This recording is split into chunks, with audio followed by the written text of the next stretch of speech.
Level 1, the world collapses before dawn. You wake to silence. No keys, no lights, no digital glow. The license on a nightstand you no longer own. A photo on a cracked frame. Your name on a mailbox that won't open. You slide your hand across an empty bed. Your pulse goes loud. You breathe in panic. And the truth is a single ugly fact. Everything changed overnight. Not tomorrow, not eventually. Now, you stand in the ruins of routine. The city outside keeps moving. Traffic lights blink like someone else's plan. Your phone battery reads 1%. A text pops up, then dies. A cold wind pushes through the doorway. You have two choices in the first breath: freeze and let the dark decide, or act. You choose action. You pull on shoes that fit no longer. You step into the street. You find one small thing that still belongs to you: a single document, a contact number, $1 in an old jacket. Hold it like oxygen. It is enough to start. Level 2, you name the loss, say it out loud, list what's gone, list what's left. A roof may be gone, a job might be gone, a relationship severed, but something remains: you, your hands, your mind, your voice, your capacity to choose. You breathe and map the damage, not to obsess, but to decide. Shelter first, food second, safety third, then documents, IDs, bank numbers, passwords. In the chaos, priorities are your compass. You call one person, a neighbor, a friend, someone who answers. You do not need to tell the whole story. You need a bridge. Ask for warmth, ask for a cup of coffee, ask for a place to charge your phone. This is not weakness, it is strategy. You collect the small fixtures of survival: a menu from a diner, a bus schedule, a name of a shelter, a library with outlets. You make a list on a napkin: short items, clear verbs, step by step. No fantasy, only next steps. Level 3, you build your map, not a map to everything, a map to the next 48 hours: where you will sleep tonight, how you will eat tomorrow, where you might sleep the night after. You break goals into tiny victories: get cash, get a meal, get rest, repeat. You find odd jobs, you sell something small, you make coffee for a stranger, you scan receipts for immediate refunds, you walk into places that hire on the spot: a construction site, a cafe, a delivery hub. You remind yourself how many people are recruiters of need. Somebody always needs someone to carry, to sort, to clean, to learn. You say yes to the smallest paycheck. You say yes to the sun on your face. You arrange your time like a layered ledger: hours for work, hours to replace documents, hours to apply, hours to sleep. You keep the ledger visible: one line for income, one line for expenses, one line for hope. Hope is not a currency, it is a decision to keep making the ledger. Level 4, you gather your network, not the curated list, the real one: a teacher, a former co-worker, a cousin you haven't called. You share the truth in short sentences: no theatrical retelling, no guilt, a clear ask. I need a place to sleep tonight. I can do shifts. I can start tomorrow. I need to replace my ID.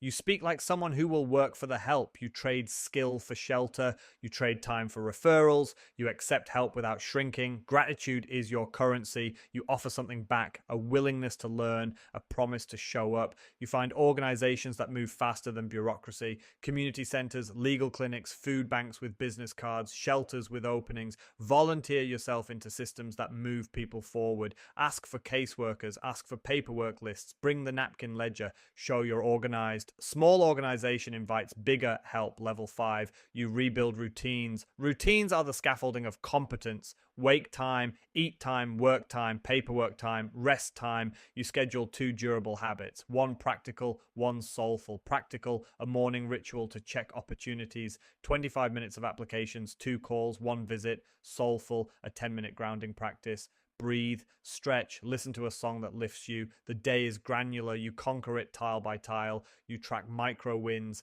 cash in your hand, win; a shift completed, win; a form submitted, win. You photograph wins, you pin them on a wall. If the wall is invisible, you keep a file. Wins build trust in your own capacity. You learn to pivot. If one job stalls, you branch to another. If the shelter fills, you find a couch. You use your network like a relay team. You do not sprint alone. You borrow momentum. You set deadlines for yourself: 3 days to replace ID, 1 week to secure steady work, 2 weeks to move from emergency shelter to a room. Deadlines sharpen action. Level 6, you rebuild identity. This is the quiet work that takes the longest. You were not your things, you were your actions. Now you craft new evidence. You relearn skills that survive loss: negotiation, conviction, the ability to start again. You enroll in free classes. You apprentice with someone who hires. You learn to tell your story in one sentence, a sentence that does not start with victim, one that starts with agency. I lost everything. I'm rebuilding. I work nights and learn days.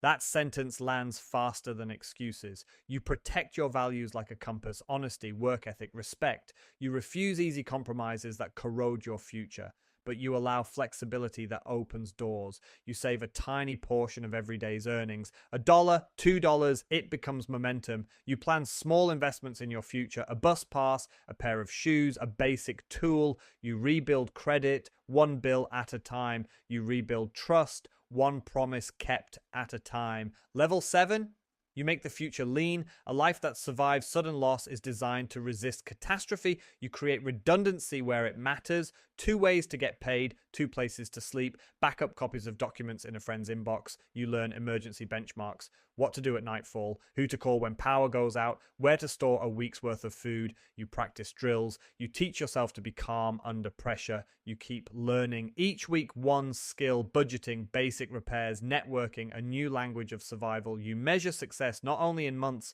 but in resilience. How quickly do you recover from a setback? What systems do you have that let you bounce back? You aim to bounce faster. Level 8, you reclaim meaning. Loss rewrites priorities. You measure life differently now. How many hours did you spend proving you mattered? How much of that mattered when the lights went out?